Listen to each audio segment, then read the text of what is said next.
Masyarakat pesisir Pulau Kodingareng memang rata-rata pergi melaut sejak usia dini. Tapi di balik Dahir dan Fahri, ada ayah-ayah yang setiap hari bertarung dengan laut yang semakin tak bersahabat. Hari ini, kami mengikuti langsung bagaimana Sundarmin mencari nafkah untuk keluarganya. Perjalanan melaut kami hari ini dimulai dengan mencari umpan. Saya berada di atas perahu berdua dengan Pak Sundarmin, sementara kru Indonesiaku ada kameramen saya di perahu kecil yang sebelah situ.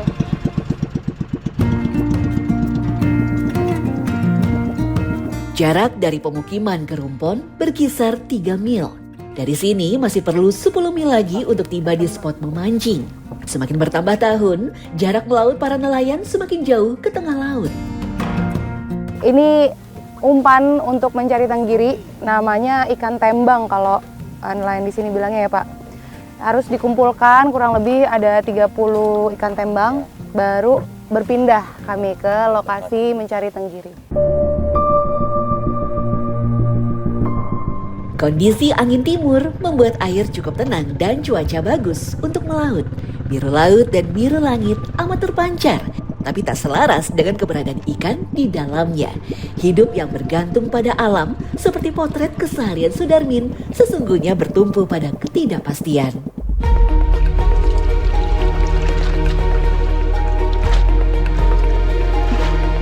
Percaya nggak percaya, kalau mabok laut katanya harus minum air laut, betul ya Pak ya? Kebetulan saya barusan pusing banget sampai akhirnya muntah karena saya nggak terbiasa dengan kondisi terombang-ambing di laut seperti ini.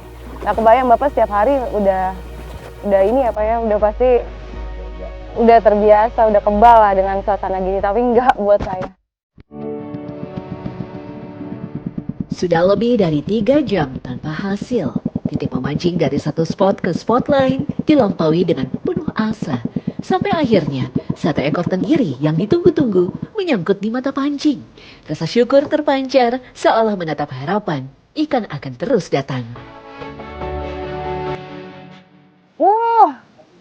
Akhirnya dapat ini ikan tenggiri besar banget, berat kurang lebih ada 7 kilo ya Pak ya. Jadi pas dapat tadi langsung ikannya itu dipukul bagian kepalanya supaya mati dan nggak bergerak melawan. Beda dulu, beda sekarang. Itulah yang menggambarkan kondisi melaut para nelayan. Proses penambangan pasir untuk reklamasi daratan memang sudah berlalu sebab pelabuhannya telah rampung. Namun dampaknya masih dirasakan para nelayan sampai hari ini.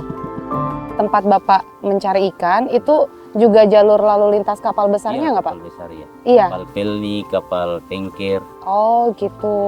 kontainer itu.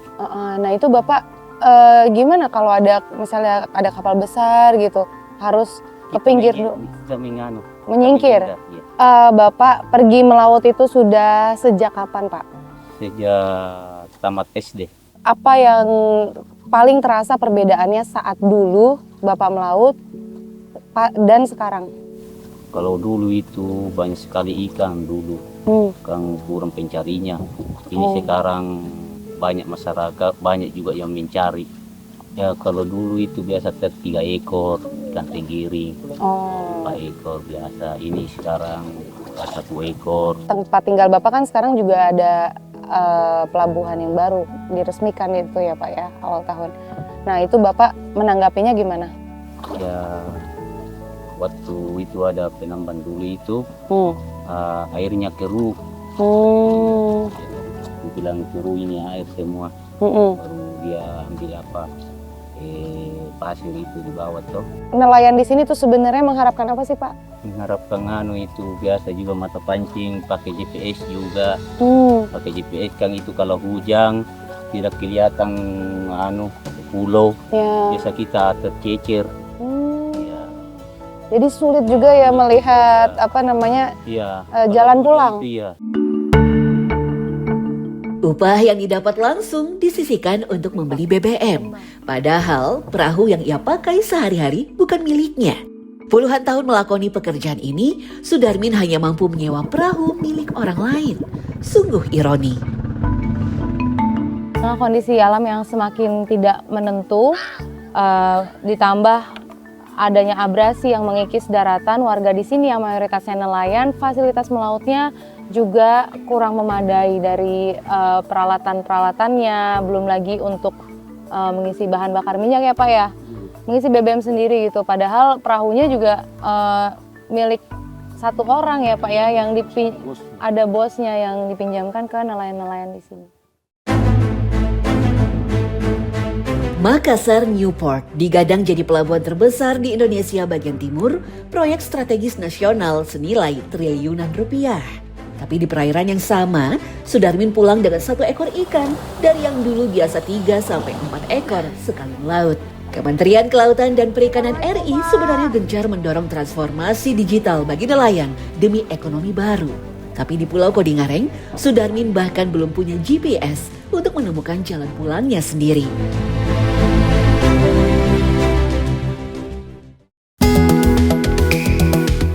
Ikan tangkapan nelayan kerap dimanfaatkan ibu-ibu Kodingareng untuk dijadikan produk UMKM. Bu Anti sudah 5 tahun terakhir membuat olahan abon ikan segar secara telaten. Daging yang sudah dipisahkan dari durinya dicampur bumbu, ditumbuk lagi, baru digoreng.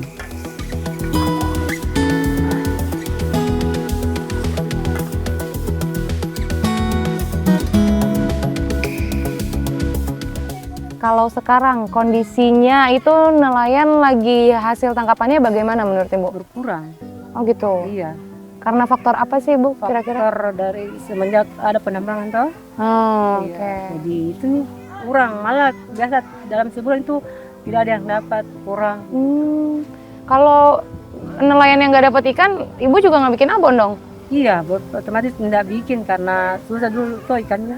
Biasa bikin, yang bisa beli dari pas kalau di Makassar murah tuh ikan beli di situ. Bu Anti dan saudara-saudaranya membuat olahan abon jika ada pesanan. Jenis ikannya bisa berbeda-beda tergantung hasil tangkapan nelayan hari itu. Menjual abon jadi cara Anti membantu perekonomian keluarga.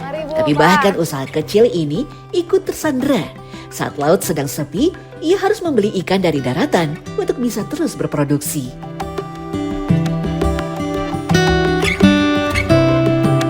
Ternyata di Pulau Kodingareng ini, ibu-ibu biasa mengolah ikan menjadi abon. Ikannya juga segar dari hasil tangkapan nelayan dan dijual. Jadi ini juga salah satu penghasilan masyarakat di sini.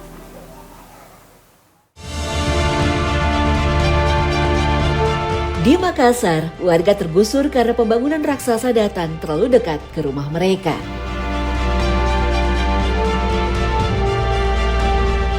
Tapi ribuan kilometer dari sini, ada satu desa yang justru menunggu-nunggu pembangunan itu datang. Dan untuk sampai ke sana, tim Indonesiaku harus melewati perjalanan yang tak kalah berat dari ombak yang baru saja kami lawan.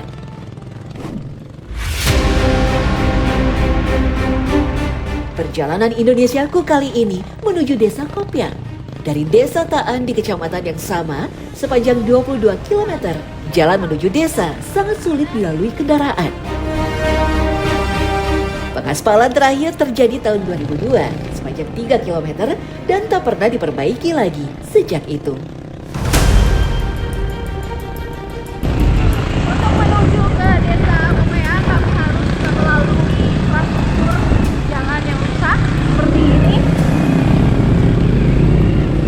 Apalagi kami harus memerlukan waktu hingga sekitar berapa jam lagi Pak sampai? Sekitar 4 atau 5 jaman. Melewati lereng pegunungan membuat jalan sering tertutup tanah longsor saat musim hujan tiba.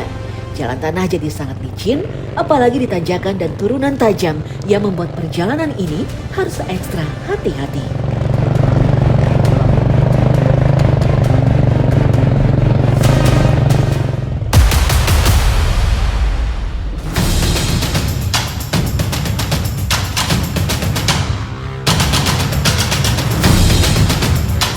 Sekali dengan titik di mana banyak lumpur sehingga motor yang terkena lumpur dan sulit untuk diangkut. Bahkan kaki saya saja sulit diangkat, sehingga saya memutuskan untuk turun dari motor dan melanjutkan perjalanan. Dan nantinya saya akan naik kendaraan dari atas. Entah sudah berapa kali warga meminta perbaikan jalan ini, tapi hingga kini tak kunjung ada jawaban. Setelah 10 km, tim terpaksa menyeberangi Sungai Taupe. Saat surut, lebarnya sekitar 100 meter, tapi saat musim hujan bisa mencapai 200 meter dengan ketinggian air hingga 3 meter.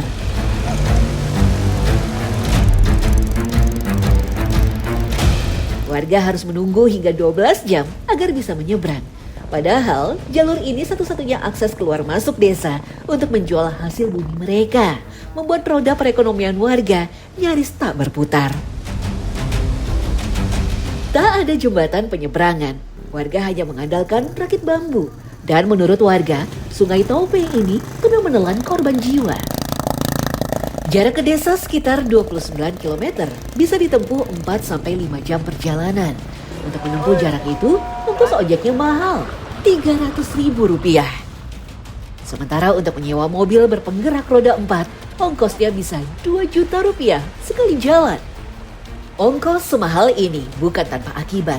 Harga barang-barang kebutuhan pokok ikut melambung tinggi di tangan warga desa Kopiang.